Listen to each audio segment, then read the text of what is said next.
how do you actually know that what you wish happens when you pass away actually happens? How do you make sure that your gifts go where you want them to go?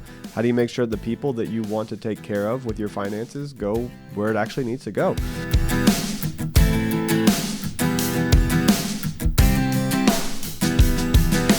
Welcome to Getting Money Right, a show dedicated to helping you achieve financial freedom through education and inspiration so that you can be free to pursue your true life's purpose. We are your hosts, David Thompson and Leo Sabo, and in today's episode of Getting Money Right, we're going to talk about estate planning. And really, we want to focus on how to execute your estate plan. How do you actually know that what you wish happens when you pass away actually happens? How do you make sure that your gifts go where you want them to go? How do you make sure the people that you want to take care of with your finances go where it actually needs to go? So we're going to lean into that. But before we do, I want to remind everybody, we are in the middle of creating this awesome Getting Money Right course. And we're having a lot of fun putting it together. We've been working on a lot of different pieces of that and even just brainstorming higher on getting money right as a whole. And what does that look like? How do we serve more people? So you're going to see less episodes in this season than you normally see. Like we might not post a new episode every week, but that's good because that means that we're working on the course. That's right. And that we're building that out. So keep an eye open for a new website. Keep an eye open for the course content. That stuff is coming. And so if you see shorter episodes, this episode is going to be a little bit shorter. And if you see less frequent episodes, that is normal because that means good things are coming. That's right. That's right. And we are still very much focused on serving our audience and helping you in your pursuit of both learning about finances and eventually having that freedom to pursue your true life's purpose. That's what we're about. That's what we want to take to the next level. So thank you for being patient with us, and thank you for allowing us to work on it and not have the deadline of always producing an episode every single week, which takes time. And that right now, unfortunately, we can't do both. So we're just choosing to do the thing that I think will serve people better in the long term. Yeah, that's right. We dedicate a certain amount of time every week to building this out to serve people. And the time that we've got right now, we're dedicating to building that course because we know it's going to help us serve a lot more people. So we're just grateful for you guys being a part of this journey. Great. Well, the first thing I want to do is remind you that we did 4 really great episodes on estate planning. So we're not going to go into estate planning as a whole today. If you want to learn more about estate planning, and that really means how do I set up things today so that when I pass away, everything is taken care of the way I want it to be taken care of.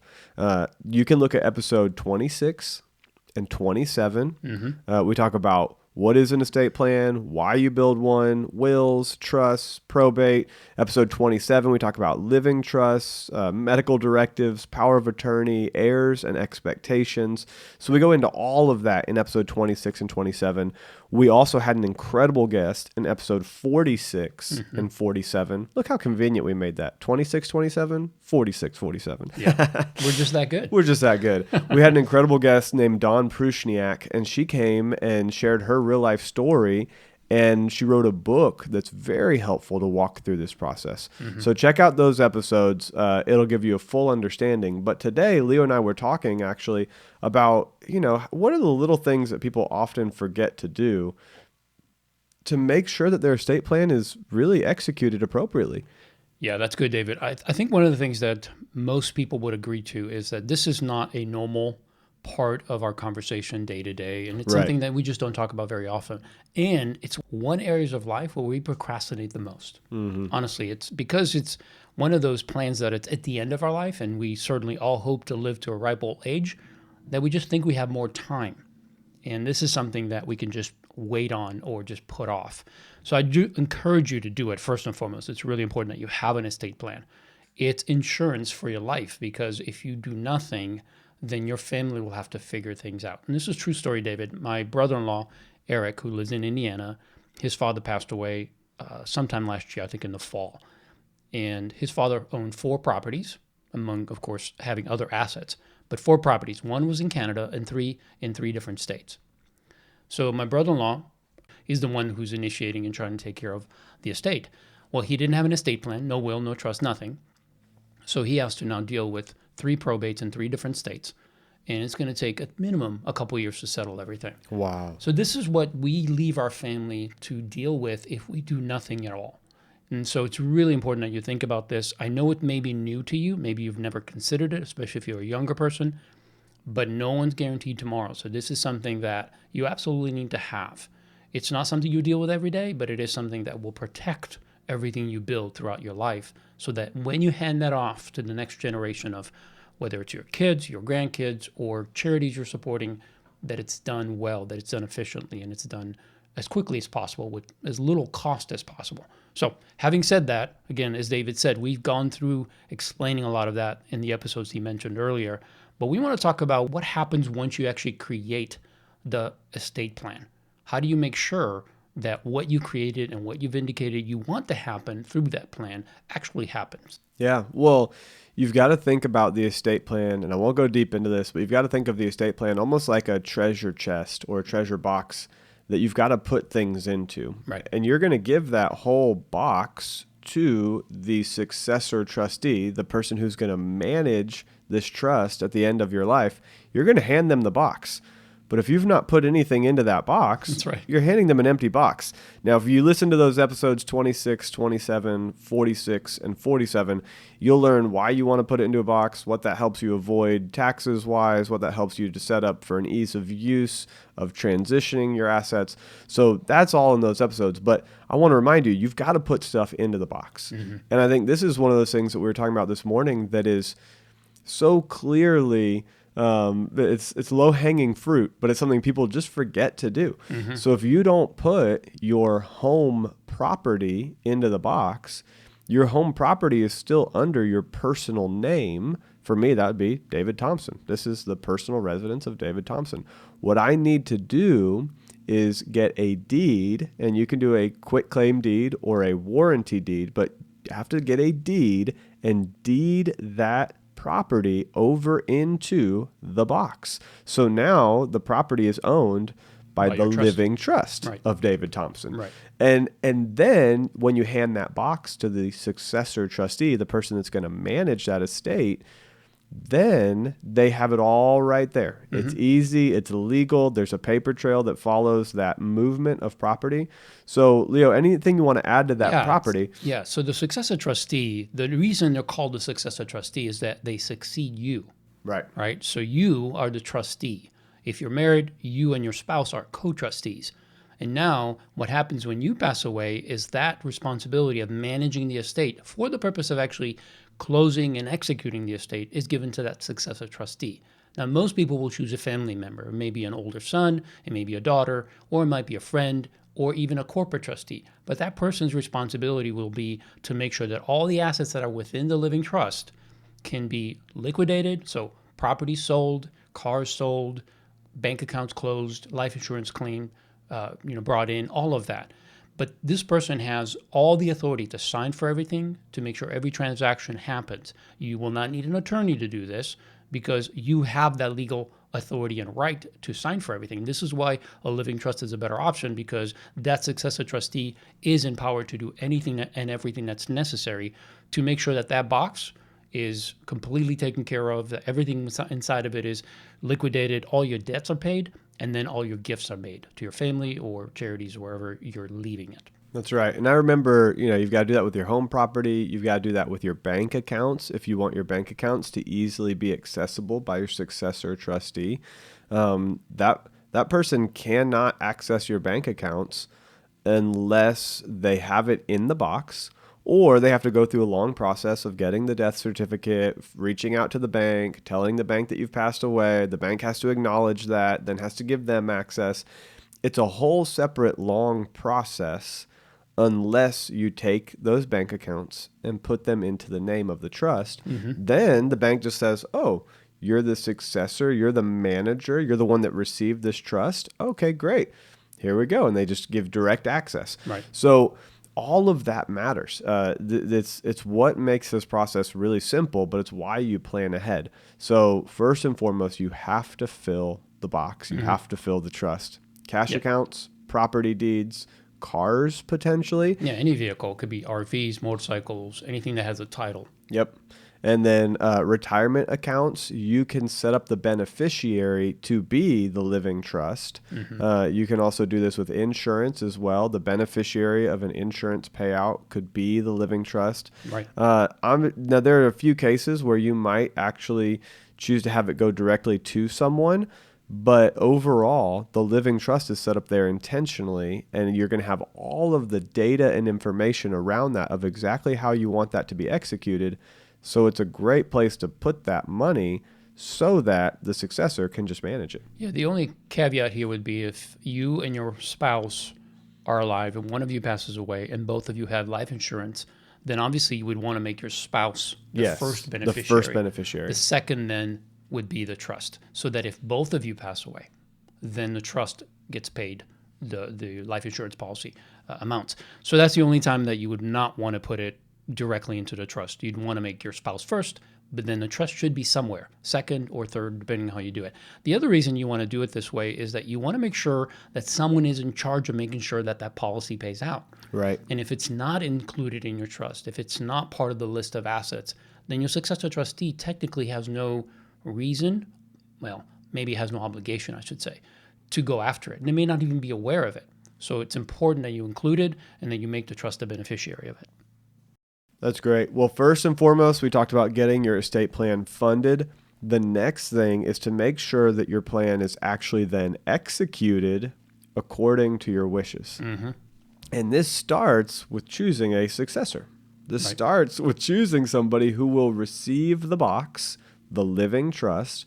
When you pass away, it will no longer be a living trust, right? Does it change at that point, Leo? Yeah, it becomes an irrevocable living trust. That means legally that the person who receives it cannot change it at that point. Not at all. They can only execute it. They cannot change it. Yes.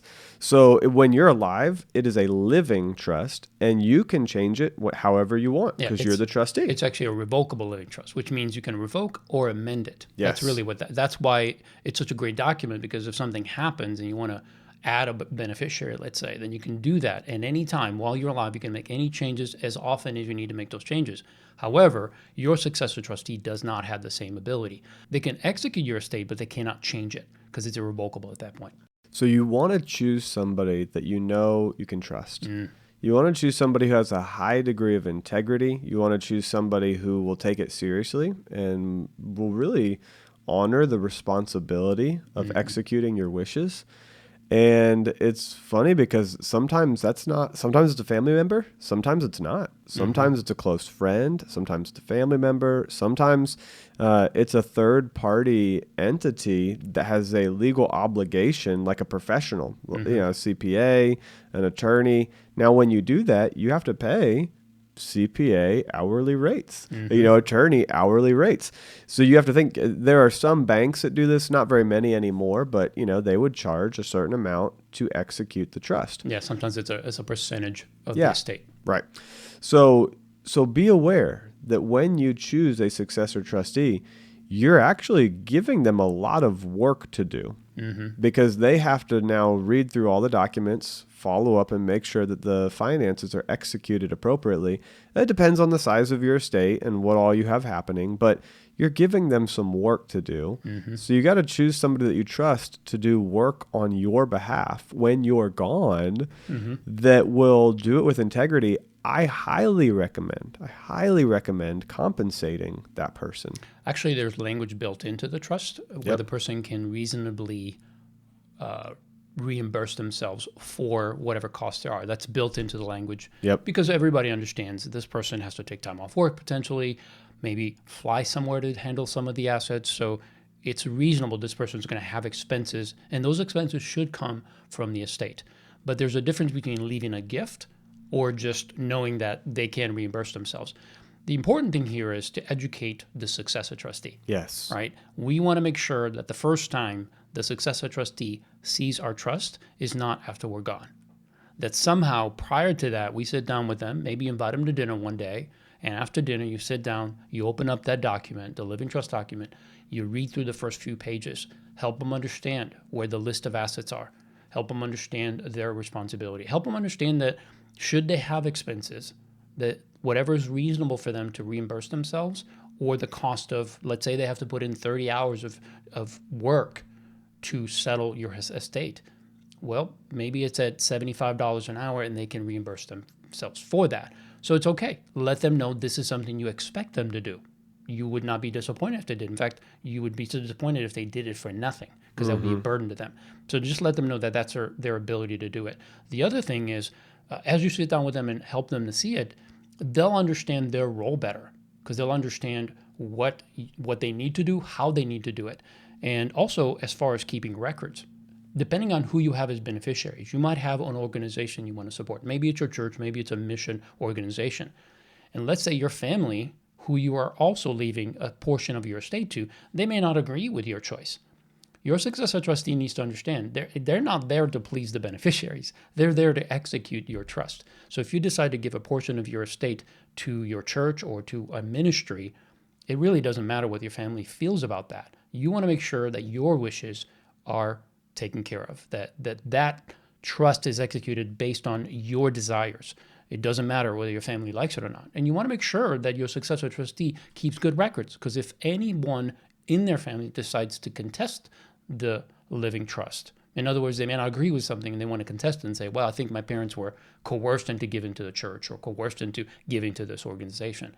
Well, first they need to understand that if they should contest it and they lose, meaning that they have no basis for it, they stand to lose their portion of the benefit. Yes. They stand to forfeit their portion. So that hopefully will persuade them not to go on a path simply just to cause issues. But again, it comes back to the successor trustee.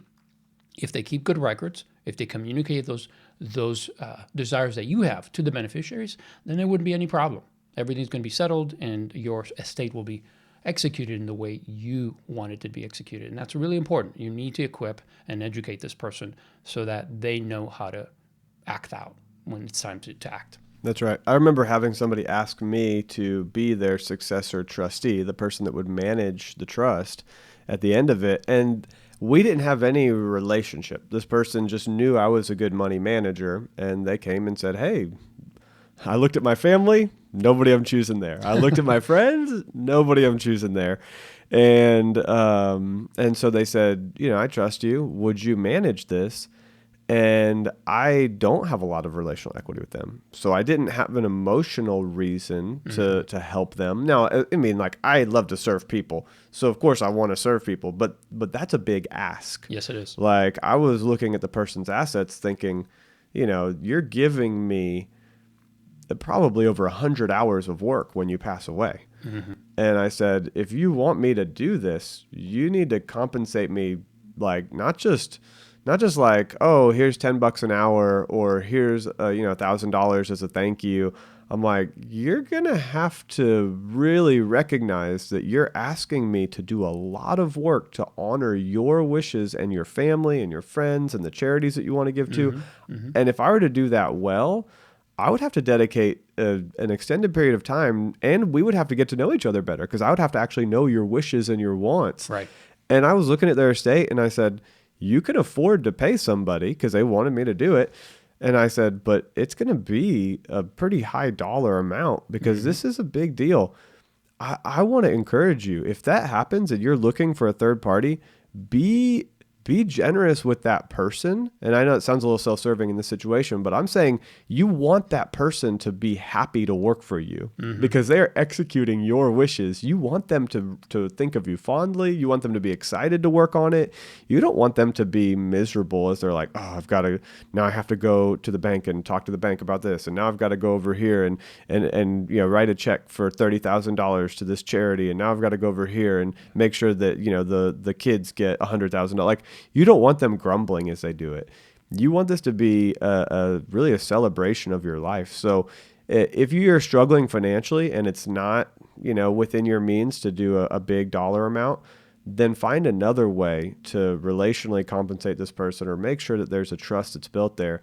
But if you're doing okay, don't try to skimp on this, because I would turn it down. I'd be like, no, I'm not going to do that unless you're really going to compensate me well for my time, because honestly, my time is really valuable. Yeah. I get to do getting money right. Like, I get to help people for fun.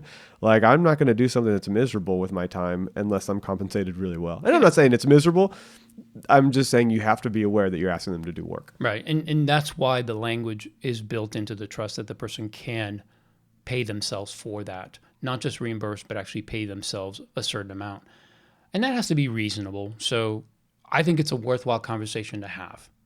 And then you decide. But I do think it matters based on what the complexity of the assets involved are. Absolutely. Because if you don't think about that, now it might be that the estate is only worth $150,000. Well, obviously you don't want to make sure this person doesn't take a third of it simply to execute a couple of asset transfers. And that would not be right. But again, and they couldn't really do that legally. They can't do that. So the language is built to protect both parties. Yes. But again, what we're trying to emphasize to you is after you fund your trust, make sure that your successor trustee, the one you choose, is educated, you chose the right person, you've spoken and helped this person understand their role so that everything will happen according to your wishes. That's right. Well, the final thing that we want to just remind everyone is that there is a legal obligation of the person managing it, that successor trustee. Right. There's a legal obligation that they fulfill your wishes. I mean, once you've named them in that role, they've accepted, and you give them the trust documents, or they receive the trust documents, that box filled with stuff at the end of your life, when you've passed away and it's become an irrevocable and unchangeable trust at that point. There's legal expectations and there's ramifications, and it's not just legal, but it's also moral and ethical. That's right. And so we just want to remind anybody that is a successor trustee, or as you choose somebody, this person will be legally obligated to fulfill those wishes. And it's important for you as a trustee of your trust to let them know that. Yes. You cannot assume they understand that. You cannot assume they will do that. You need to make sure when you ask them if they should be, or if they wish to be your successor trustee, if they'll accept that role, that you actually let them know this is going to be a legal obligation that you are taking on. And I expect you to follow it exactly as we have this prescribed in our document. And that way, this person knows I have a legal obligation, and at the same time also have a moral and ethical obligation. You know, sometimes this comes in when there's a gift, especially to let's say a religious organization where the rest of the family may not be of the same faith. And that successor trustee needs to be able to navigate that to say, look, if David passes away and he wants 20% of his estate to go to this church, then that's exactly what's going to happen. I don't really care who likes it or not. It's not about what you like. It's not about what you wish. It's about what David and Ashley have chosen. That's right. And this is where you have to make sure you educate the successor trustee. Because otherwise, they may actually cave in to the pressure of the family. It's like, oh, well, you shouldn't give to that church. And, I think that church was manipulating David and Ashley. And it's like, no. Right. This Doesn't is matter. their wishes. Doesn't matter. Right. This is their wishes. They were adults. They made the decision. You need to follow that. So just make sure that your successor trustee understands this. Yeah. There are, celebrities that leave, I couldn't say the numbers, but that leave hundreds of thousands of dollars to millions, their or millions, but they leave hundreds of thousands of dollars to their pets. Yeah. And to pay for nannies to take care of their dogs until they pass away. Like that's not something that I would, dedicate that much money to. But if I was a successor trustee of a celebrity that had dedicated $100,000 to take care of their pet, I would execute the trust as it doesn't matter if I agree with it or not. I would make sure it happened because I have a legal obligation. And so you just want to make sure that whoever you're handing this obligation to realizes that obviously they're compensated well and that you actually filled them a box filled with stuff. Yes. That was the very first point of this. Make sure that you fund your estate. And when we say fund, that just simply means take all of your assets, your property, your cars, your cash accounts, put it into the box. That way it avoids probate. You save yourself a bunch of time and energy. You make it as easy as possible for the successor trustee. I hope this has been really helpful. I really do want to encourage you to go back. If this is something that's piquing your interest, go back and listen to episode 26 and 27 because we walk through everything on estate plans, living trusts. 46 and 47 is about getting your affairs in order, and Don Prushniak is incredible at walking through that. And so we had a lot of fun with those episodes. And as we were talking this morning, we really want to talk about that funding and the obligation of the successor trustee but also just remind you, we have great content, not only on this, but a whole bunch of other stuff in the last 160 episodes of Getting Money Right. That's right. Well, thank you so much for joining us for this episode. If you enjoyed it, do us a huge favor and review, rate, give us a thumbs up. Yes. Share us on social media. 5 stars on iTunes, Apple. That's right. Because when you do that, it helps us to have a broader reach and a further reach with this content. And we really do want to share it with more people. We think it's helpful, and we hope that it benefits you, but also that you'll share it so others can benefit as well.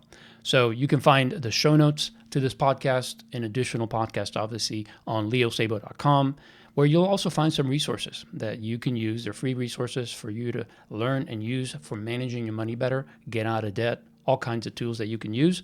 And then, David, we're going to go to learn more about what you're doing. Yeah, well, soon you'll be able to go to a website called Getting Money Right. So soon I'm going to be pointing you right there, because that's where I'm going to be putting all the articles, the blogs, the things that we're building. Leo and I have so much cool stuff going on there. So it's not up yet, but I'm just letting you know, Getting Money Right is going to be the place to go. Right now I've got stewardshippastors.com, where I serve a lot of stewardship pastors around the country that just want to learn how to implement good financial principles in their churches and teach their congregation what the Bible says about money, because the Bible has thousands of verses that talk about, when I say thousands, well over 2,000. Personally, I think it's looking towards 3,000. I've done all this research.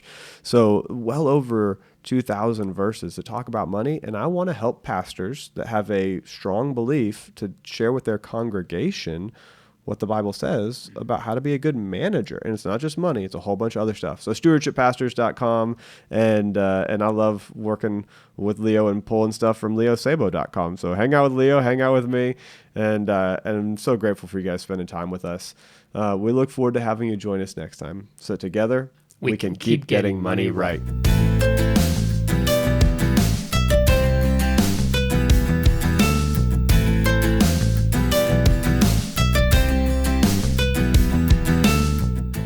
To make sure when you ask them if they should be, or if they wish to be your successor trustee, if they'll accept that role, that you actually let them know this is going to be a legal obligation that you are taking on.